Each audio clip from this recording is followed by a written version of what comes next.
Hey everyone, welcome into the Buddhist Wisdom Podcast. I have one of my dear friends here with us, Paula Chichester. Paula, welcome to the Buddhist Wisdom Podcast. Really nice to see you. Really nice Yeah, to see you. Such an old friend. yeah, Yeah.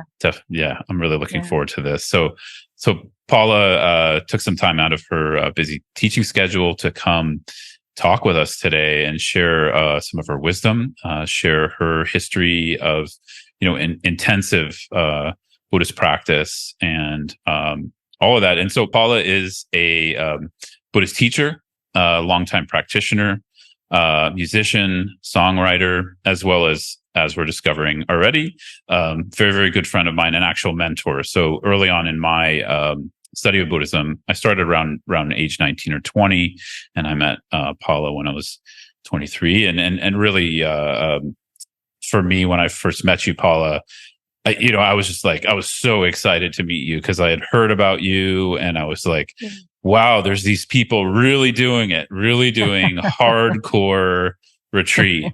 And, I think some of my listeners know my half-baked fantasies of wanting to be Milarepa, and so I was on that trip. And so when I met you, Paula, that was part of it, where I was just like, I really want to know this person. And you went on to not only be a really good friend, but actually a mentor of mine. So I just wanted to start out with that. I just really thank you for being here again.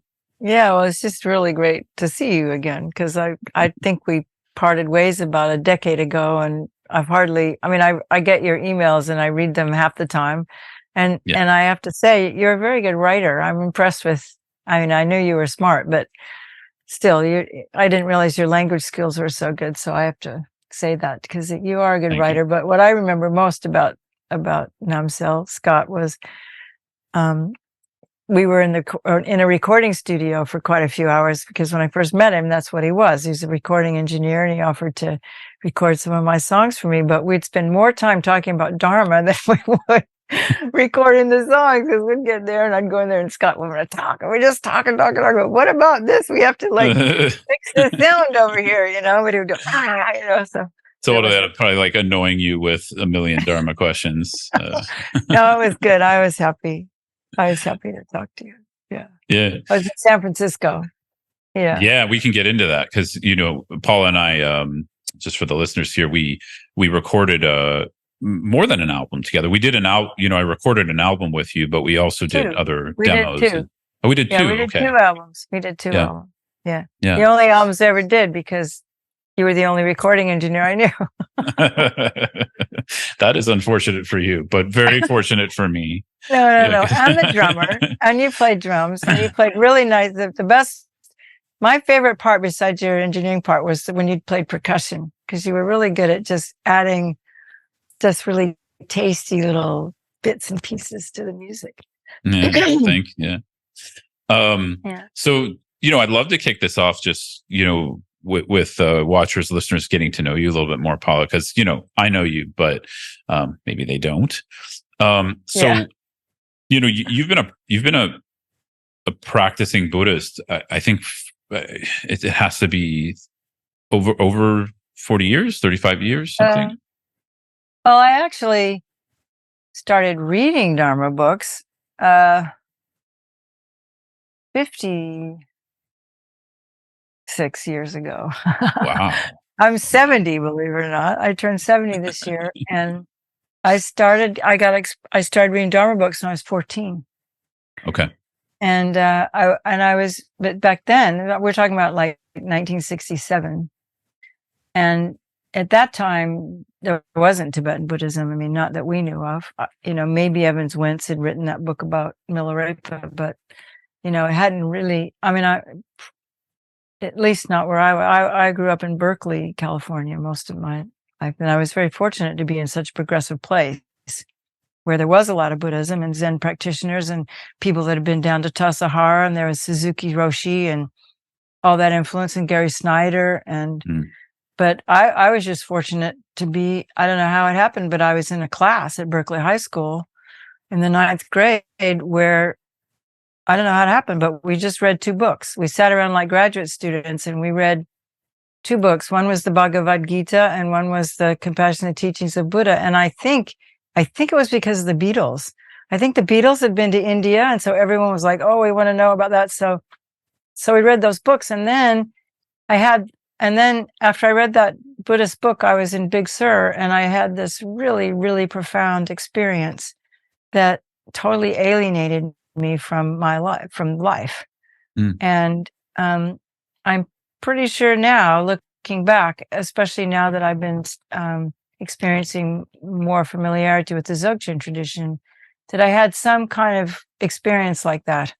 And I can remember coming back and being so changed, and coming back to my parents. I wanted to move into a closet. There was a closet like Harry Potter's, and I wanted to be in this cave. And I just had this thing. And I couldn't find any adult that could help me understand what had happened to me. And so I just kind of just got it, and plus the war in Vietnam was going on, and we were having a war in our town. And I just kind of got very alienated from my culture, and was very actively looking for a culture that made more sense, that was a more pacifying culture. And I found it in mostly in the Zen books I was reading, because there wasn't much besides that. And but I was always a little bit afraid of Zen. Light went off. Zen culture, because it was just too harsh for me, and I had a very active mind. I had a mind that was what we would call lung now, but like nervous mind. And the thought of just having to sit there and be still and just look at my mind, I didn't think I could manage it. And so what was really helpful is then about 10 years later, or 12 years later, I met a Tibetan Lama, Lama Kunga, who had a place up in Berkeley, a Sakya Lama. Yeah. He's supposed to be the reincarnation of Rechungpa, Milarepa's main disciple besides Gampopa. And then it was like, oh, they gave me something to do with my mind, like Omani Padme Hung, but that's what it was, or just thinking about the four immeasurables and things like that. So then I had a way in to actually doing practice. Yeah. And then I met Lama Thupten Yeshe, and by then I had been, practicing yoga and qigong, and had done some vipassana meditation. And so when I met Lama Yeshe, I was just so ripe for the Dharma that and he was such an extraordinary teacher that he introduced me to the nature of my mind. Yeah. And once, I didn't know that's what it was called. I didn't call it a pointing out instruction or anything like that, but that's definitely what he did. Yeah. And again, it was like, oh, that again, it was like, oh, there's that again, And so then that's what I needed. I knew I could not pursue it. Like I just had to go for it. There was no turning back. It didn't. And at the time I had been, training as a dancer for 10 years. I just quit dancing. I just quit everything. I just like all that discipline that I was putting into dance, like 4 hours of practice a day. It was very easy. Yeah. To go into that's quite a bit. That's a lot. Yeah.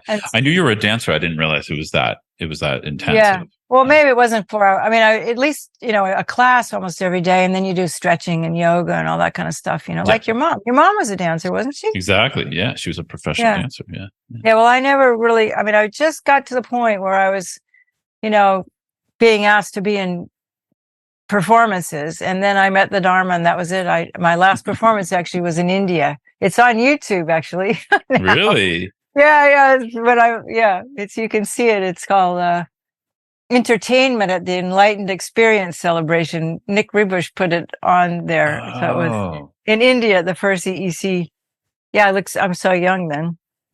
But anyway, so that's what happened. And then I just, Lama Yeshe said he was coming back to teach the 6 yogas of Naropa, but first we had to do a Mahamudra course with Lama Zopa. So I just signed up for everything. And then I found out about this incredible 6 months of teachings was happening in India. So it was really cool. I was in a graduate school at the time at UC Berkeley, and I was working What year with. was this? Just to This was frame. 1981, I think, 81, 82.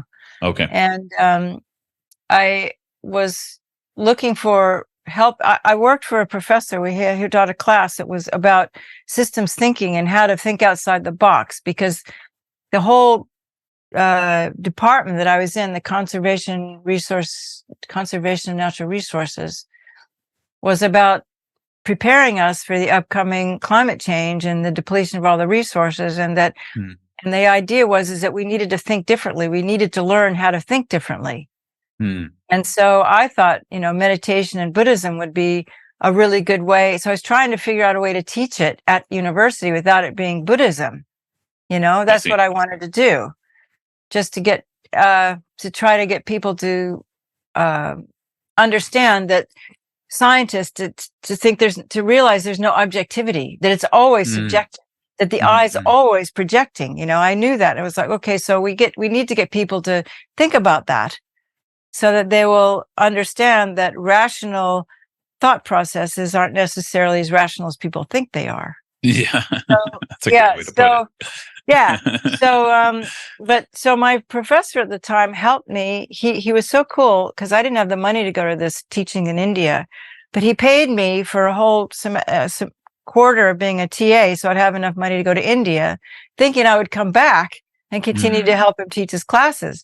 But when I got to India, I had such profound experiences with Kabri Song Rinpoche teaching these high Yoga Tantra tantras, where they were teaching us how to die with awareness and go through the intermediate stage and take rebirth as a Buddha. And I'm like, wow, this is the most fascinating science ever. This is way more important, So I just dropped everything. It was a big decision, but I dropped everything and just spent the next 25, 30 years and, just doing that, nothing else. And I managed to do it without ever having to have a job. And a lot of that was because I met this really wonderful person named Roger Munro, who helped support me. And we worked together, because there weren't really any other people that we knew at that time that wanted to do that. He wanted to be Milarepa, but he wanted to. I remember we told Lama Yeshe we wanted to become Mahasiddhas this life, right? Yeah. And of course, when you're 28, you think you can, you think, well, especially when they tell you, oh, you just need to do a 3-year retreat and you get enlightened. Well, I'm signing up. Let's do one, So I did one. Wait, but it's not that easy, and that's what segues into, because then you run up against everything that comes with the package of being a Western person, your disembodiment, your childhood issues, your the tension in your body, and all these things that they didn't really have to contend with in Tibet, not to mention the poisonous environments we live in, so yeah. No, sorry. I just wanted to know a little bit more about this 6 month, because a lot of the listeners, who won't know what this was. This was quite a, profound gathering that happened in the early 80s, which was called the Enlightenment Experience, basically curated by Lama Yeshe and Lama Zopa Rinpoche. So I just love if you want to say a little bit more about that and like the context of that. Well, there were 3 of them actually. Oh, okay. And Lama Yeshe planned these things. And I think a lot of people, I think your listeners are mostly, Dharma practitioners. And, Lama Yeshe was a Gelugpa practitioner from Sera Monastery. And, but he didn't necessarily teach like a Gelugpa Lama. He taught more like a Kagyu Lama, actually. What he taught was Mahamudra. And just something I found out just recently, I was in India, because someone told me that he shared a lot of conversations with Khenpo Tsultrim Gyatso when they were in Buksa, when they were in the prison. Oh, I didn't know that. Oh, okay. Yeah, I didn't know that either, but someone told me a few years ago. And because, I really learned how to meditate from Lama Yeshe, and then Lama Yeshe died in 1984. And I just thought, well, I just continued it within that lineage, because that was Lama's lineage. And I just thought, well, the next thing I need to do is go study with Lama Zopa Rinpoche, his main student. But I never really found any of that in the Gelugpas until years later. Yeah. I found more resonance with the Kagyu teachings of Mahamudra from Lama Yeshe, which was very interesting because just about a month ago or 3 weeks ago, I was back in Dharamsala where all these teachings happened at McLeod-Ganj. Yeah. And I went into Lama Yeshe's room. He had this tiny little room, and there on the wall was the Kagyu lineage Lama Tonka. Oh, wow. It wasn't the Lama Chupa. It was, Vajradhara and Tilopa and Naropa and Marpa and Mila, it's different, it's a different tree, Yeah. And that really was like, okay, Yeah, he seemed like a Rime, non-sectarian practitioner. Yeah, he definitely was. He definitely was. He was also a Christian. I mean, he did everything. And yeah, just for the listeners, if you just real briefly, if you want to say more, Paula, because he was your teacher. Actually, partly why I came into the Tibetan Buddhism was through the books of Lama Yeshe. So I think that's part of our connection too. Yeah. But yeah, Lama Yeshe is just this incredible, eclectic, Tibetan Buddhist Lama who, with Lama Zopa, was pretty early on in the West, in bringing Tibetan Buddhism into the West. They were one of the earlier ones, which, that organization now came to be known as the Foundation for the Preservation of the Mahayana Tradition. And it's been one of the larger Gelugpa organizations in the West. Just our Lama Zopa Rinpoche just passed away, so he was the heir to Lama Yeshe, but now we just lost him as well. But yeah, I just wanted to share that just so people have some background of who Lama Yeshe was. Yeah, well, the thing is that I just want to share with people too, because a lot of people, we have this thing about, the Gelugpas, they're intellectual and they do all this debate and study, and that's true. But what a lot of people don't know is there's also an ear-whispered lineage. Lama Tsongkhapa was a yogi. He wasn't just a scholar. He was an incredible yogi who spent at least 3 years in retreat, living on just like eating one juniper berry 3 times a day with 5 or 6 of his disciples, and he just did this incredible ascetic practice and attained very high realizations. I mean, he didn't go all the way because he said he would do it in the bardo because he thought it was so important to be a monk. He didn't want to do the final, karma mudra practice. Mm-hmm. But so what Lama Yeshe wanted to do is he wanted to transmit to us this ear-whispered lineage of Lama Tsongkhapa. And so that's what happened at these 3 enlightened experience celebrations. And so the Dalai Lama, it's the one I went to, and it started in the fall of 81. Well, I got there a bit late, but the main teaching was the Mahamudra teachings that His Holiness gave, which was totally non-sectarian. And then after that, we had, it was a lot of mostly it was highest yoga tantra like Chu and Chakrasamvara and Guya Samaja. And it just blew my mind because the teachers at that time, especially Kabji Sangye Rinpoche and His Holiness, I mean, when they were telling it to you, you would have the experience. So you'd be sitting there and your chakras would be going, bleh, and everything's going up and down. And you're like, what's going on here? And I remember we'd come out of these teachings on Mahamudra with His Holiness and we'd be grabbing our friends, because it's like your eye becomes very like, where is it?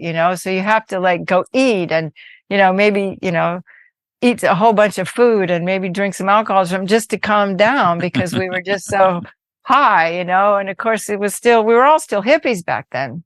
Yeah. It was just a bunch of hippies. And the thing that was different in the 80s is that it was still economically possible to not work. It was still, I mean, it was in the 60s and the 70s and the 80s. And by the end of the 80s, I think it was pretty much gone. But, there was enough plentiful economy that you could work for a little while and then not work. So you could just take off 6 months and go to India. And also it was so cheap to live in India, right? I mean, I was just in India. It wasn't any cheaper than living in the UK pretty much. But I mean, somewhat, but it, whereas before you could live in India on $100 a month, Yeah. Yeah. So those times have changed, and that gave people of my age incredible freedom. Like my friend Rob Priest, he spent 5 years living in India in retreat, and doing lots of practice, and Jampa Shainman and these other friends of mine, that we just had this incredible, perfect human rebirth where we could just practice, Yeah, I call it like you are part of the first wave, of the guinea pigs. Yeah, if you want to call it that, first wave to meet these lineages. And yeah, and just real quick, and then I wanted to go a little bit more into like how that sparked your serious practice and long retreats. But yeah, as you were saying in the Gelugpa tradition, I think I've noticed that there's this misunderstanding that it focuses solely on intellectual pursuits, and as you said, that's a pretty big misunderstanding, because when you read the biography of Lama Tsongkhapa, it's sort of like, just the amount of mandala offerings he did. And I can't, and prostrations, let alone all the other commentaries he wrote in teaching and practice. It's hard to even imagine. So actually, when you read his biography, you realize he was more of a yogi than a scholar.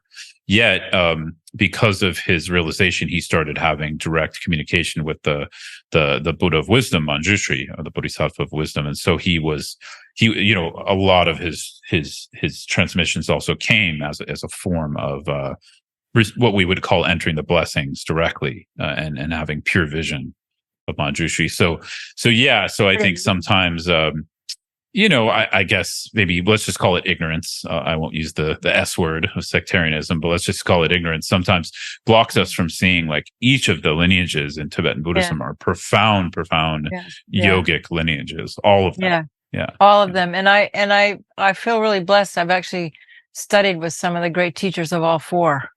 Yeah. So and although I professionally work within the FPMT, I feel really blessed I feel part of all of it, I met some of the great old Nyingma. Anyway, that's good enough.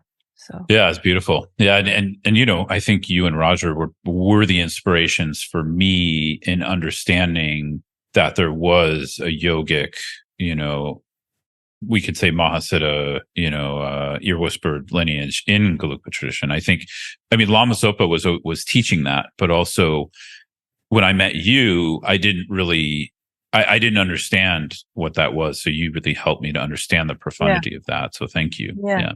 Well, I think a lot of people don't. Even, Trungpa Rinpoche, I remember went to Crestone in 2009, received these incredible teachings from him. And I had the good fortune, I don't know why, but I got to have dinner with him the last night. And I was explaining to him, it seemed like he didn't even know the extent of the nundros that the Gelugpas have to do.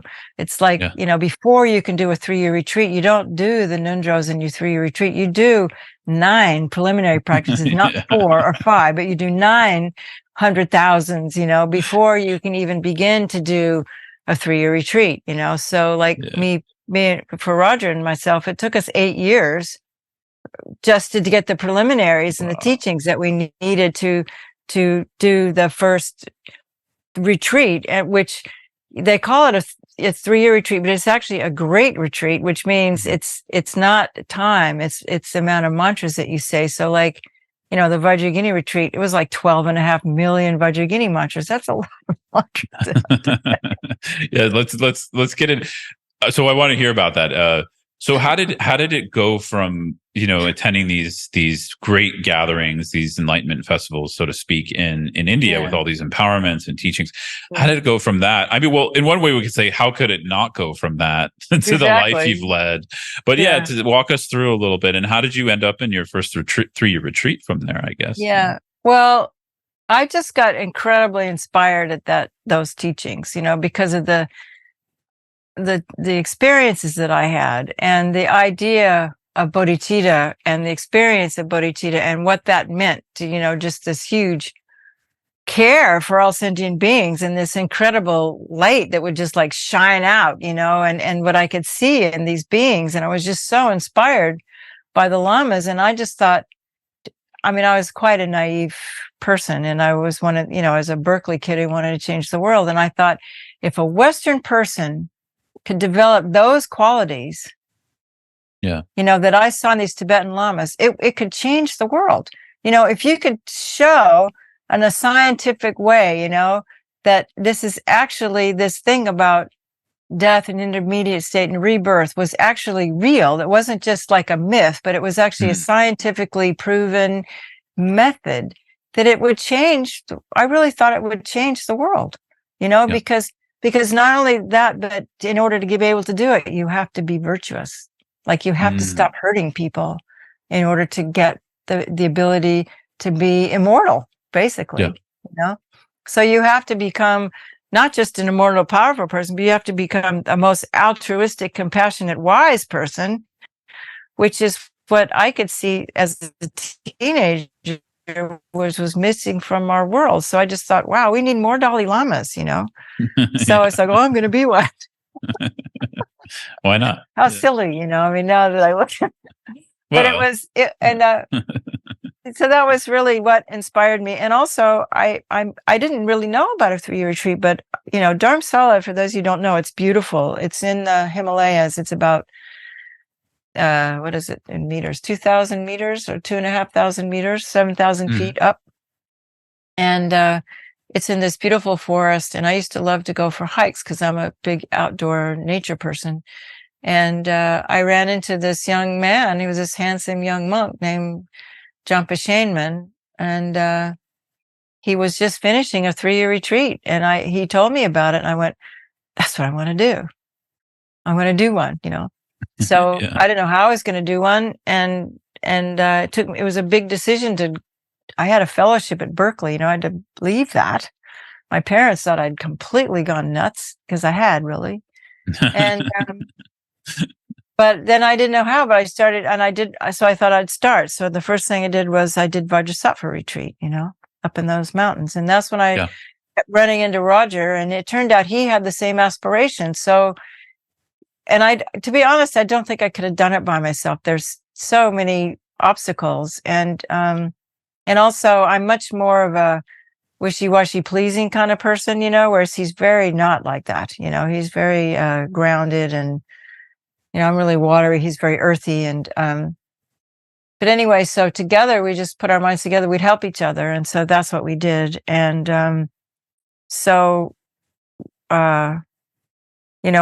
we just said, he said, okay, well, we'll go do retreat. So we had planned to go to Australia and just live out in the bush and do retreat. And then anyway, long story short, Lama Yeshe was giving these 6 yogas and Naropa teachings. And so I managed to, with my dad's help, get Roger to California for those teachings. And then afterwards, we were able to meet with Lama and told him we wanted to be Mahasiddhas. And he was really happy because he didn't have any other students that wanted to do that, Yeah. And so he sent us off on our first retreat, which was a year-long retreat. Combining, the 6 yogas with Vajrasattva practice. Wow. And that's then, wonderful. Yeah. And then he passed away in the middle of it. So, and then after that, and I kind of was the one who would come up with, where we were going to go and what we were going to do and how to get the money. But he was the one that could help make it happen. He could build houses, he could fix cars, he could, keep us safe. And so when I didn't know exactly what to do when Lama died, because that was my inspiration. And so then Lama left a will saying that he wanted all his students to do a year-long Vajrasattva retreat. And I found out there was one happening in Spain. Of course, by then I'd already done a lot of Vajrasattva. I did one in England, in India, and then I did this one for a year in California. But we went to one in Spain. And did that. It was this really cool retreat where the mantra would go 24 hours a day. And it was what Lama Yeshe left in his will. He wanted his students to do. So there was one in Spain, one in Nepal, and one in New Zealand. And people could come for periods of time. But there was a group of us in Spain that were like the core group that kept it going, Yeah. So that was for a year.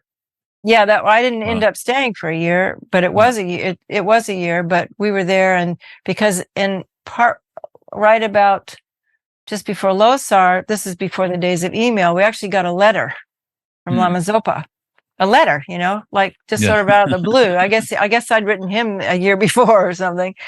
And I don't know how I knew where we were, but saying, I want you to stop doing Vajrasattva and prepare to do a great retreat and do these 9 Nundros. And so that's what we did. Yeah. And so we had to figure out how to do that. And when we first met, I had some land near Ridgeway, Colorado, and sold that. So I had that money, and he had a little inheritance. So we used those funds to get us through those first 8 years. But we lived on, we lived on nothing. We would always find a free place to live somewhere, some broken down old house in the mountains somewhere, and we'd just live on $200 or $300 a month. Because that's, and we ate rice and beans, and our clothes were from the secondhand store. We were very, very poor. And but it was more, just for the listeners out there, and doing probably at least 8 hours plus practice per day. Yeah. That was your job. That's right. That's right. Yeah. That was the job. We did it, and so sometimes when it was the better conditions we each had our own room. In the beginning we would share a room, but that didn't work very well.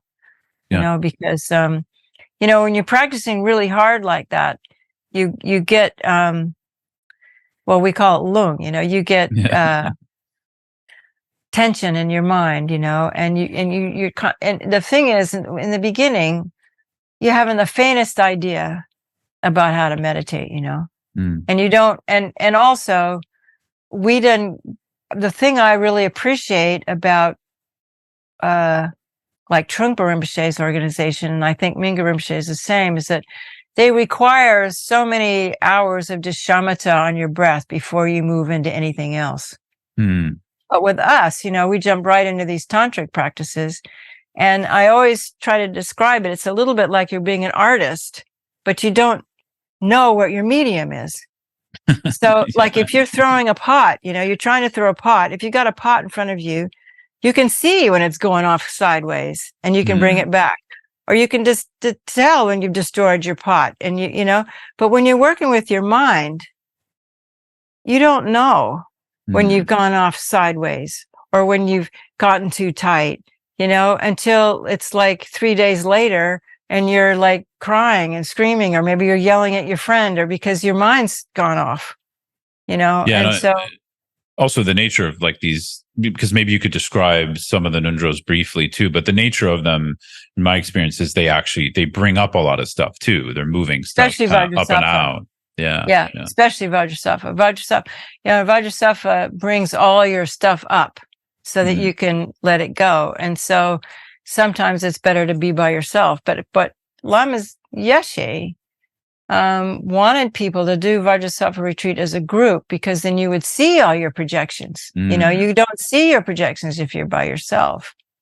Yeah. But so it's a combination of things, Scott. It's like, there's that, it brings up your stuff, but at the same time, you don't know, you're not a very skillful meditator.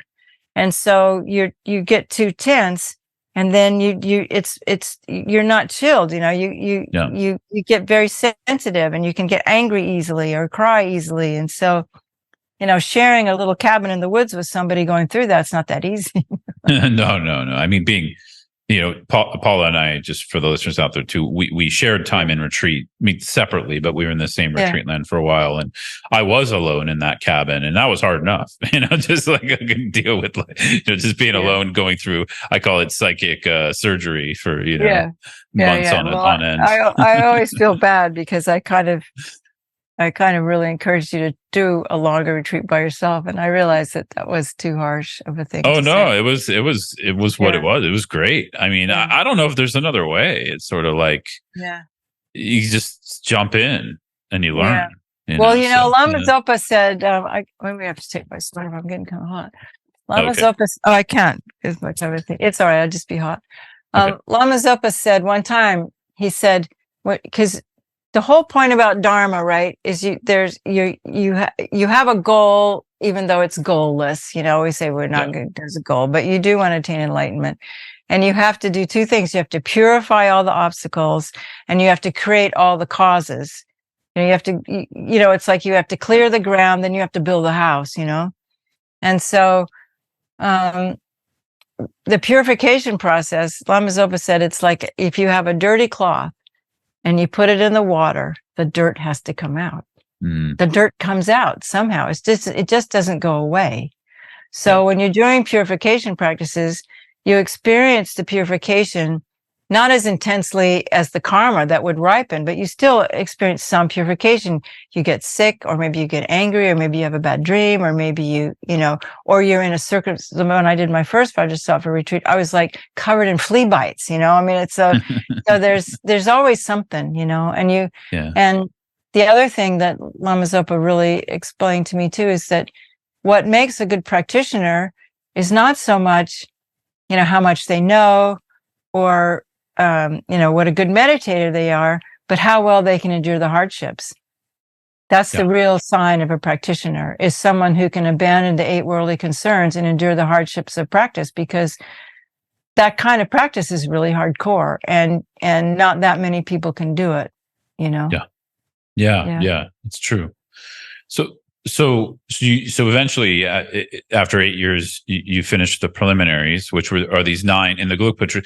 You know, for listeners in the Kagyu Nyingma, normally there's 4 and 4. There's 4, you know, thoughts that turn the mind as the common preliminaries, and 4 uncommon, the accumulations that you're talking about now. But then, like you said, in the Gelug, they add on, you know, water bowls and these, you know, tsatsas and these other ones. Tsatsas and burning pujas and purifying with your guru, and but also we did 2 more of those enlightened experience celebrations. So those would take 9. Some of them took 6 months and 9 months, but they were all really, really, really good.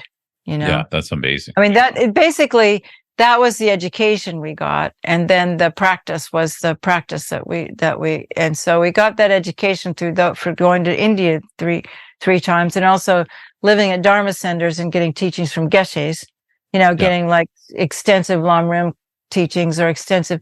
I mean, the best thing about being at that place in Spain was we got this really extensive commentary in the Lama Chopa, like 6 months of Lama Chopa commentary. Can you believe that? I mean, those of you who don't know, Lama Chopa is like the heart Guru Yoga practice for the Gelugpas, which is the heart practice of their Mahamudra practice.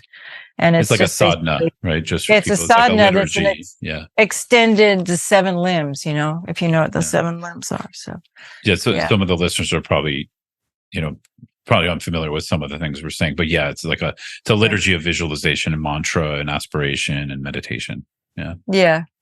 It's basically, like I said, you have to create the cause and you have to purify the obstacles. And so these are liturgies and practices that do that. And then the third component is making the request. It's like, you know, you can clean up the place and bring in everything you need, but then you have to also direct it to where you want it to go. I mean, you can create a lot of positive potential in the mind that creates the context for, you know, realizing interdependence, Mahamudra, Dzogchen, whatever you want to call that. You create that cause, but you have to like direct it. Otherwise, you just might end up rich next life, you know? You know what I mean? You can create a lot of extensive positive potential in your mind stream, but you have to say, I want it to go, you have to dedicate it, you know, like I want it to go to this, you know? Yeah, that makes sense. Yeah. So, great. So just, I would love to hear then kind of how you guys ended up entering your first retreat in Vermont and what you did there and you know, all of that. Yeah. Oh God. I've seen the retreat cabins. They were tiny retreat cabins. Well, what it was we had finished all the Nundras by the time we went to that second enlightened experience celebration in India. So we finished them in the end of 1989, and that was 1990. And we went to India, I think, for 7 months and had really great teachings and transmissions. And at the end of that, we sat in that little room I just told you where I saw that the Kagyu lineage tanka. And Lama Zopa said, well, where are you going to go? You know, what are you going to do? And we, he always does divinations. And so we thought we were going to go to different places. Anyway, we had to look for where we were going to do this now, you know? And so Because just at the time, it wasn't like super common in that lineage No, it to wasn't do this common. kind of And retreat. Yeah. no, it was very, I mean, the thing is, the Kali Rinpoche was organizing these 3-year retreats, Yeah. but those were group retreats. And Sammy Ling was doing group retreats here in Scotland, but Gelugpas is very different. And the Gelugpa, you're supposed to learn everything first, like become a geshe, which we weren't. And then you go off and meditate. Whereas those Kali Rinpoche ones were sort of like school, like you go there and you do your nundros and you get your education, and then you do some short retreats on all the deities. And it's post Jamyang Kongtrul's point was then you go off and do your retreat. So that's more like getting a master's degree in liturgy and Buddhist education. Yeah. But ritual. with the Gelugpas, you do all that first. And then what you have to do is you just do a one deity retreat, And so you have to figure out what deity you're going to do. But the other thing is that, it was really hard to find a place because there weren't that many centers and they all wanted money up front. They wanted, like Chenrezig Institute wanted $30,000 a piece, and we're like, wow. And by the time we'd finished that, we didn't have any money left. I mean, we had a tiny bit of money left, and Roger had some money left. And so that's how first we were going to go back to this place in Colorado, and we went back there, but then Roger said, well, we should really be in a Dharma center so we have more protection, from the elementals and, the other forces that the more hidden forces that can cause obstacles and retreat. He said, we should be in a place that's been blessed, and the lamas have brought protectors and this kind of stuff. So dear old Martha Tack, she had just become the director at Milarepa Center, and Roger, we just happened in Vermont, to get right? in Vermont, and Roger just happened to know her, and we got a newsletter from them somehow because we were living in Colorado, over by Gardner, Colorado, not on the other side of the mountains from Crestone. Oh, you're in Gardner because there was was it at the Trungpa Rinpoche Center there? No, it's but near it. Right across the street from the Trungpa Center. Okay, wow. A friend of ours who was a student of the Ganden Tree Rinpoche, there was a Gelugpa. She wanted us to start a Gelugpa center there. And so that's where we'd done a bunch of our nundros. And in fact, they just built a stupa there. And so that's where we were going to do the 3-year retreat. But that's when Roger realized that nothing was there yet. So, and he wanted to be more protected. And so we ended up going to Milarepa Center. However, Martha said, you could come and do a retreat here, but your houses have to be less than 50 square feet. Yeah. You know how big that is?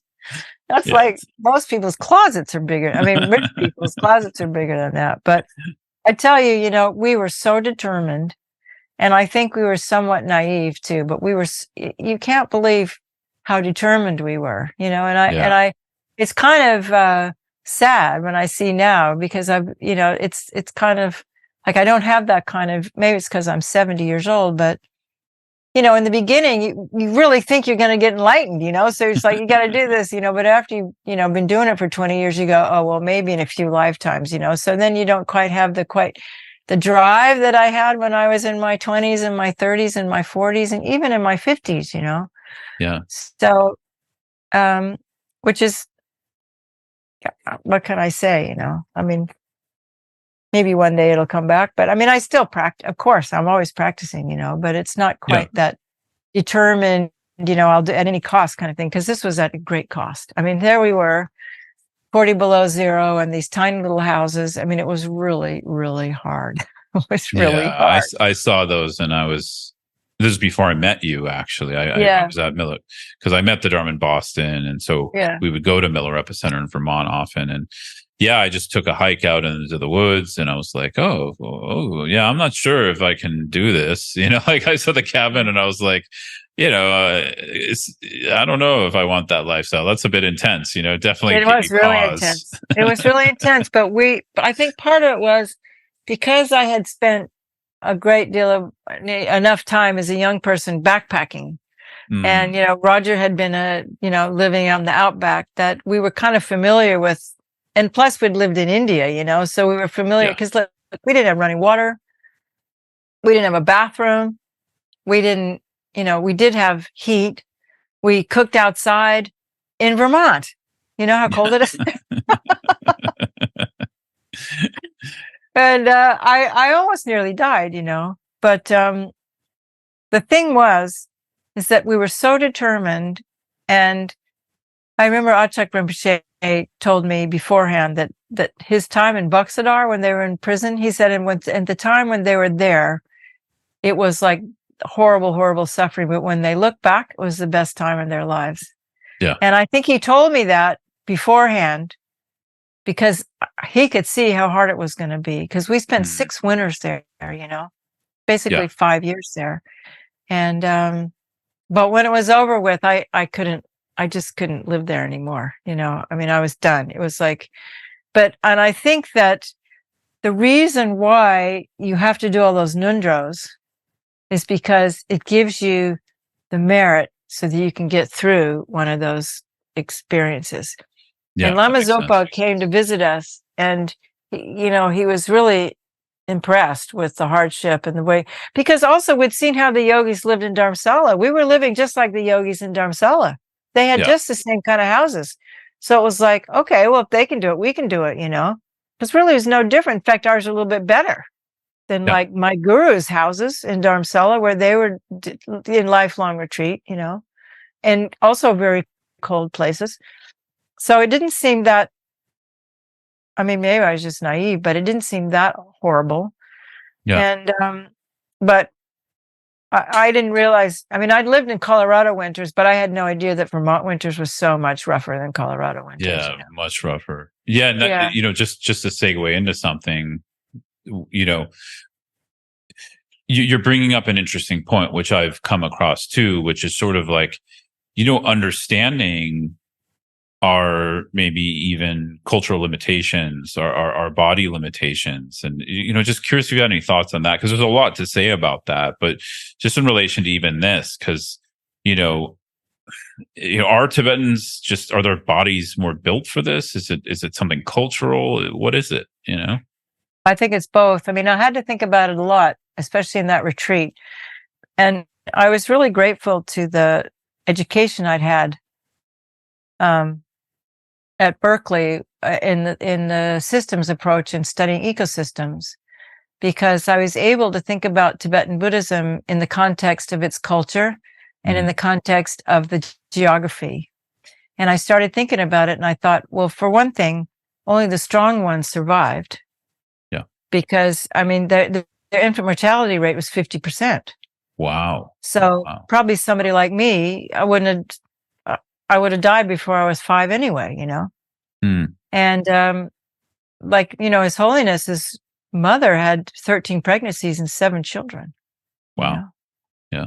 And they all would die. And so they were very tough people, very tough people. I mean, look at the altitude, but also look at the environment. I looked at the environment. It's like, first of all, they didn't have clocks. Yeah. So our whole thing, I mean, so much about us is that we're so nervous because, by the time we're 6, we have to be at school by 9 o'clock and the alarm rings, and we're completely, nervous and uptight compared to, I mean, like you're going to visit somebody.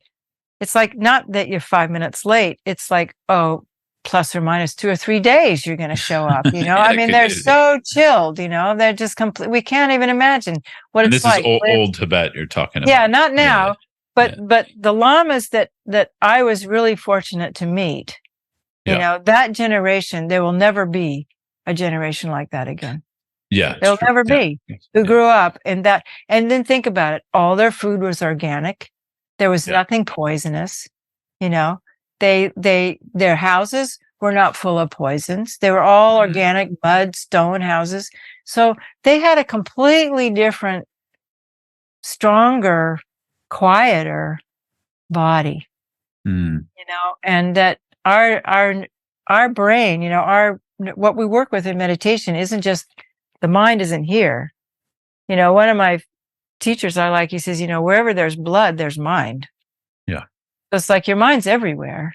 Yeah. So if you're tense, if you grew up sitting in a desk, starting when you're 5 years old, looking at a teacher, like, then it's with you for the rest of your life. And I think that if we're trying to enter into Tibetan Buddhism, we have a lot of like backtrack to do to learn how to become, to relax, and to learn how to feel safe, and to learn how to open our hearts, and to manufacture unconditional love, because most of us didn't grow up with that. So we have a lot to do to learn to make these practices work for us. And that's a lot of what happened to me for those first years, as I was trying to figure that out. And luckily I had some really good psychology books, and I had friends who taught me about Chinese medicine, and I had studied some Feldenkrais work and stuff like that. So I was beginning to unpack all of the psychological and physical tension and obstacles that I faced as a Westerner that a Tibetan didn't know the first thing about. Yeah. And Paula, you were one of the first people to alert me to that, I don't know what it is. Maybe it's just sort of misknowing or ignorance or whatever. But a lot of us come into these, when we get serious and we really want to develop qualities within these lineages. Sometimes we come in with pretty rose colored glasses. And I was definitely, we all do. And I was definitely one of those people. So you were the first person, I think, pointing out to me via your own experience, hey, you got a different body, you got a different experience. You need to take care of that. Otherwise, these practices aren't accessible. And so, just to add some further questions to what you're already starting to jump into, I would love to hear like what worked for you, what didn't work for you in this arena. And, especially because, you did finish this first great retreat, which is more than 3 years, like closer to 4 years, 4.5. And then you and Roger went on to do a whole nother one. So yeah, I would just love to hear, what you started to talk about it, but things that you found. Yeah.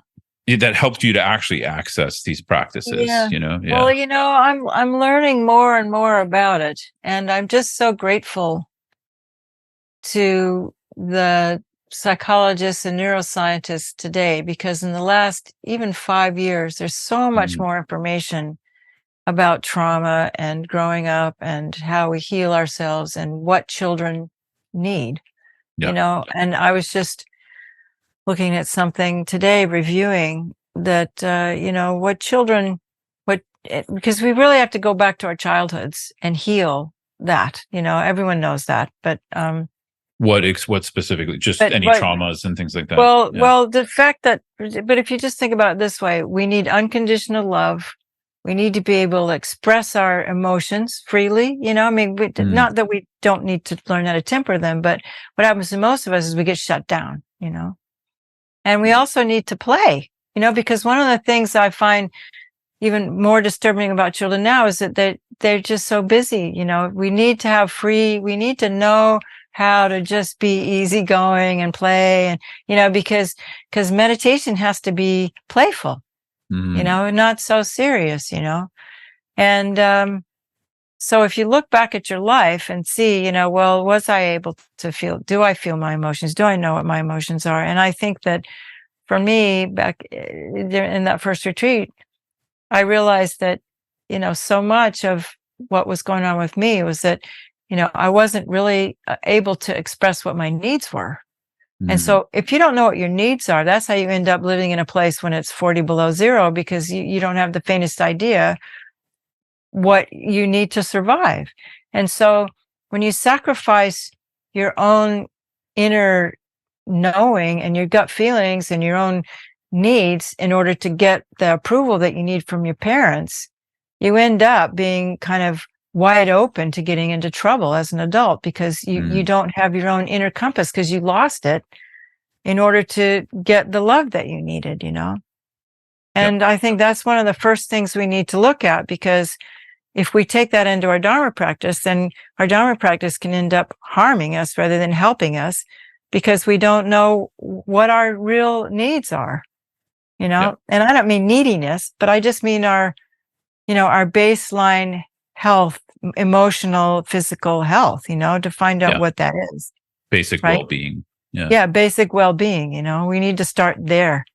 And and how the thing that I think was kind of the most interesting development in that retreat, looking back now, was how I went about creating that inner safety, because what we need to heal, what children need and what we need as adults, is we need to feel connected to other sentient beings, loved and connected, and we need to feel safe. And when you feel safe and connected and you can express yourself, then these traumas can be healed. There's nothing that can't be healed, But what happened to me over the 4 or 5 sessions a day, because I actually had to do a 5th session just to do my commitments, is that we're constantly— These are 5 my meditation sessions, No, but just for the listener watcher, 5 2-hour sessions, right? Yeah. One so and a half. 2 4. No, more when there are 4 formal sessions, which are 1.5 to 2 hours. But then there was an in-between one where I would just lie down and do my commitments, So 8 to 10 hours per day, just to give people, because this word retreat now is losing its meaning. People think you go off and, take ayahuasca and have some massages and do some yoga. No, we're talking about something quite different. This is very hard work. It's very training. It's like, being a residency or something. And the way I survived it too is you need to do a lot of physical activity, so I would do 4 meditation sessions, but I also did 4 physical sessions. Like in the morning, I would do prostrations. Before lunch, I'd do Qigong. In the afternoon, I'd go for a walk. In the evening, I'd do yoga, because you're sitting so much and your mind gets congested. You need to put a lot of space in your mind. But what I wanted to share was what came to me. And now that I've had the opportunity to study with Gabor Mate and people like Bessel van der Kolk, these people now who are like the big trauma gurus who are wonderful. I think I really highly recommend, reading their books and studying with them. But the thing about needing to be safe and needing to be connected is what, they say is how we heal. But I realized that that's what I got from taking refuge in generating bodhicitta. Because when I would sit there and I would take refuge, because it was basically the blessings of Lama Yeshe, because Lama Yeshe told us, he said that the best way to take refuge is without any words at all. Just sit and you just feel it. You just sit there and you just feel this authoritative safety. There's it's like a parent figure. A Buddha. Who's there, who's showering you with love. Yeah. So it's like it creates this inner environment of safety and peace. And if you do that over and over and over again, refuge is so profound, because if you really take refuge, and then the other thing he said was that refuge is your own nervous system, that the whole point of the outer guru is to introduce you to your own inner peace. And so after a while, this is the beauty of doing a long retreat, you just sit there and you take refuge, and suddenly, everything just drops and you just feel really peaceful and calm and safe and protected. And that's what you need to heal. Yeah, wonderful. So if I'm hearing you correctly, one of your discoveries among many you're describing here, but one of them, which I think is quite unique, is the more you did retreat, the less it became about words and thinking, and the more it became about embodiment and feeling into these practices. Yeah. But I do think that it helped to have had a background in dance and physical activity, and but then the second part was, this is why I realized that Tibetan Buddhism is so profound, because first you get this safety, and then you realize that the ultimate safety is whatever you want to call it, pristine awareness, emptiness, and you begin to blend with that where you actually, there is no I anymore. And so all those traumas and everything get this deep heal, I don't know if you can get that any other place, because emptiness is so much more profound, I have the same question. Yeah. I think there's, for me, just real briefly, I'll share something. I agree with you. I think there's a level we can heal relatively, on the relative domain. Definitely. And then there's some recognition that the trauma is not self, that then goes to this other level of healing you're talking about. Yeah, I've experienced that as well. Yeah. Yeah. I think that's what people get in ayahuasca. I think. I don't know. I've never done ayahuasca, but Yeah. but then the next step is then, okay, so then you meditate on bodhicitta. So then you connect with every single sentient being in the world. And if you've already got yourself in this safe, empty place, and then you connect with your heart and just all this love, because you do the 4 measurables, and then that love goes out and penetrates out into all of space, then what's more healing than that? You feel connected to everyone, And so I realized that now that I've just in the last few years been able to study more about trauma, I realized that, Dharma has it too. It heals, if you can do it in an embodied, feeling, emotional way, not just intellectual. If you really bring it into your feeling world sense, and extend it into an energetic connectivity, with all creatures, not just thinking about it, but actually feeling it. And I'll just add one more thing to that, because I remember when the retreat had finished and I met with Fabrizio, and he said, well, didn't you miss your friends? I said, well, yeah, I sort of miss my friends, but to be honest, I felt more connected to them then, because I was in this space where I felt connected to everybody. I said, now I have to call them on the telephone because I'm not in retreat anymore. And if I don't call them on the phone, I don't feel connected. But when I was in retreat, I could feel them all, Yeah. Yeah. There's an element of what you're describing too. I don't know quite how to put my finger on it other than just using this word connection, there's something I call basic okayness, which is just recovering this sense of inner okayness that we're all born with. That's I wouldn't necessarily call that religious. It's just sort of basic psychology. Yeah. Well-being. Basic well-being. And we all, unfortunately, most of us lose that these days as we age, but kind of reconnecting with that, and then reconnecting with, for me, that's where loving kindness actually comes online. And that's as you're starting, as you're saying, where the Buddhist practices actually start to click and make sense. Yeah. And I find a similar thing. I'm not in that space all the time, but I find when I am, I feel so much more connected. It's just like you don't. It's not like we don't need each other. We always need each other. It's just that there's not this extra layer of neediness on top, which I've struggled with most of my life. Well, we all do. No, Trungpa called it basic goodness. Your basic goodness. And I think that, the beginning of meditation is just to get that, get your basic goodness and know that that's your ground. And that when you sit down to meditate, you can connect with your basic goodness, because then you can go out in the world and not be needy. You need your friends, but not in a needy way. It's like, because you know that, like you said, I'm okay, and even though you're not okay, things are all messed up, but deep inside, you're okay. And I think that's the blessing that comes from a meditation practice, Yeah. Beautiful. Yeah. Paula, just being mindful of time. I was wondering. No, it's all good. I also feel forever. Like we could do a part 2 in the future. Just maybe to wind our conversation down a little bit. So like, how are you? What are you doing now? I know you live and teach from Braveview, right? And so maybe you could tell us a little bit about Braveview if you want, and kind of your teaching activities now. Well, in my life, these karmic winds come and blow and pick me up, and and my life changes really fast. And this was happened this last time. Make a long story short, a lot of things happened. I was around Lama Zopa, and I got back to Land of Calm Abiding, where Scott and I lived together there for about 3 years. He was there. This is a retreat center in the Central Coast that I lived at for 3 years. You lived at for about 9 years, I think. Okay, 9 years. And I would be there now, but this new director came and told me I couldn't live there anymore. Oh, okay.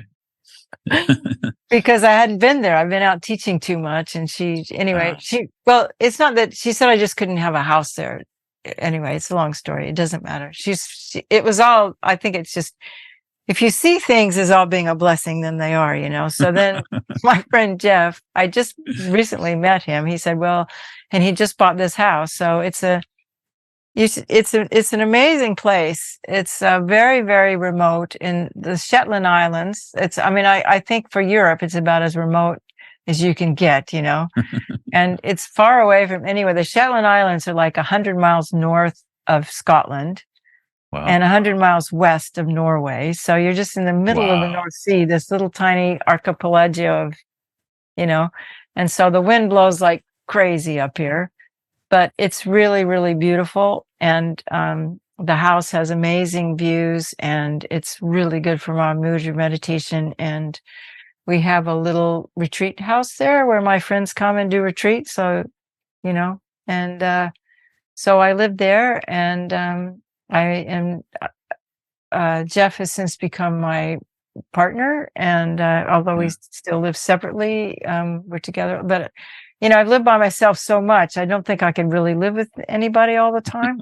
Yeah, and I think that's he's really good to understand that, and I think he likes keeping his space too, and he's a very interesting character himself. So that's where I am. And it's interesting because all this happened, this big wind that came and took me to Europe was right after I led a retreat with Lama Zopa Rinpoche at the center in Italy, where he basically kind of gave me this big advertisement to all the 400 people that were there, and basically told them to invite me to teach, and that I should teach in Europe and blah, blah, blah. So I guess my karma finished in California and I had to come here. So now I teach around Europe. And if I go back to California, I'll do a little bit of teaching there, and I'm doing less, because, for one thing, the best time of year is the summertime here. So I just want to be here in the summertime. So I'm like, tomorrow I'm leaving and I'm going to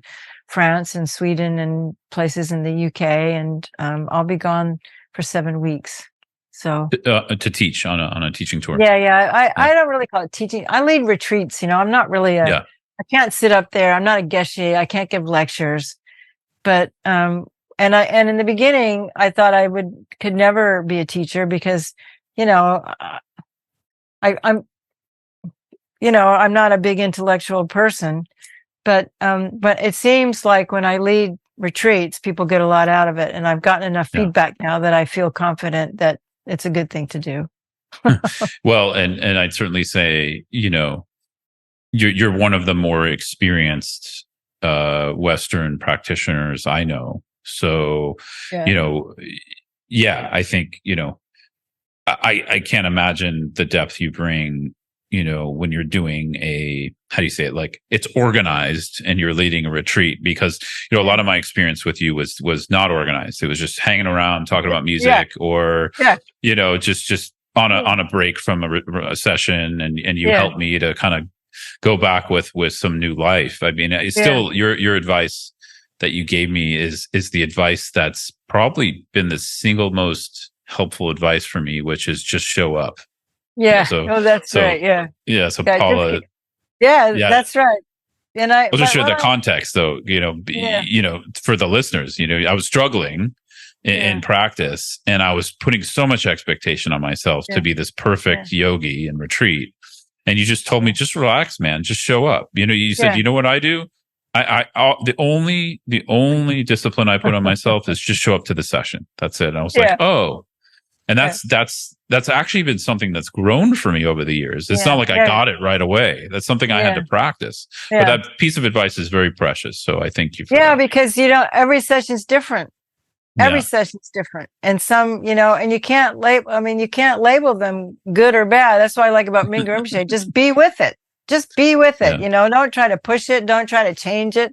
Just do the best you can. And that's good enough, Yeah. Because the thing that I've appreciated so much is that it's not so much the content of the meditation, but it's the awareness of what's going on. So as long as you're aware of what's going on, you're making improvements, and that's the important thing. And I think what's exciting for me now is putting together, the Kagyu, Nyingma, Gelugpa because my practice is the sadhanas I do and the places I teach are Gelugpa, but sort of informing them and also bringing in all this new stuff about trauma and healing and putting that all in the context of, tantric sadhana to make it so that it works for us, so that transformation is a reality, not just sitting there and saying prayers. We want to change, Yeah, it's really beautiful. I got this image in my mind. We need like a college,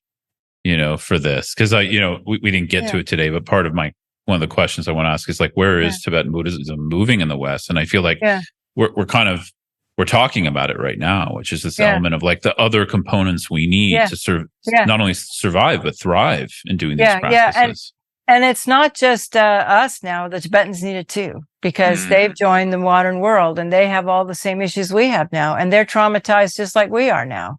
That's what I mean when I say that generation will never see another generation like that, Yeah, it's a good point. Paul, this has been wonderful. I would like to continue this sometime if you're open to it.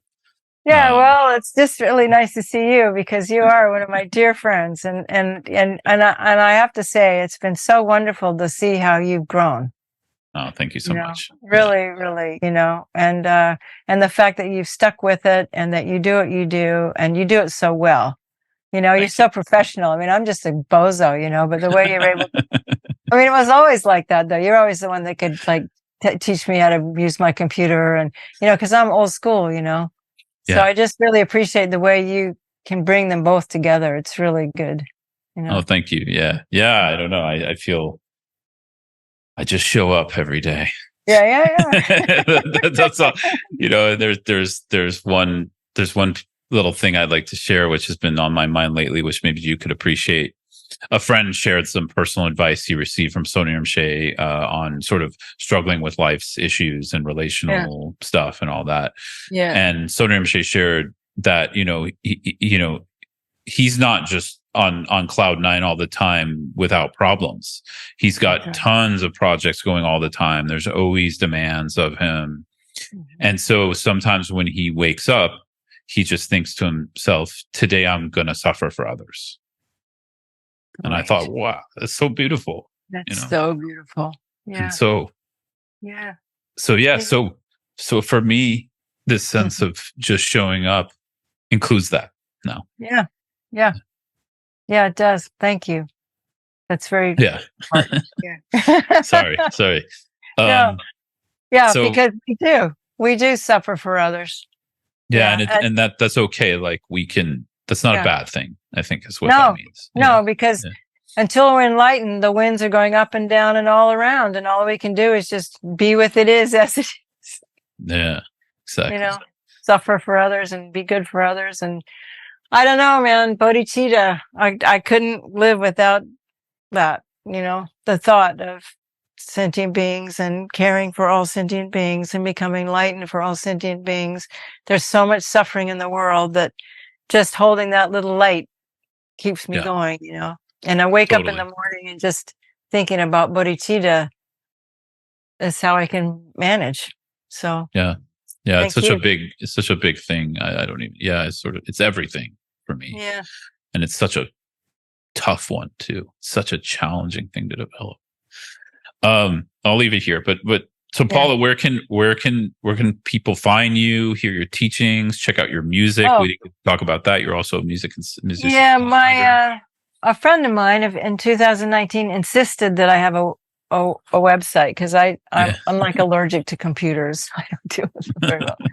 And so there is a website. I don't do anything with it much, but it's Brave View, BRAVE VIEW, like the brave view, like a courageous view.org. Yeah, perfect. And it has pictures of the house. Yeah, pictures of the place. Yeah. So thank you, Scott.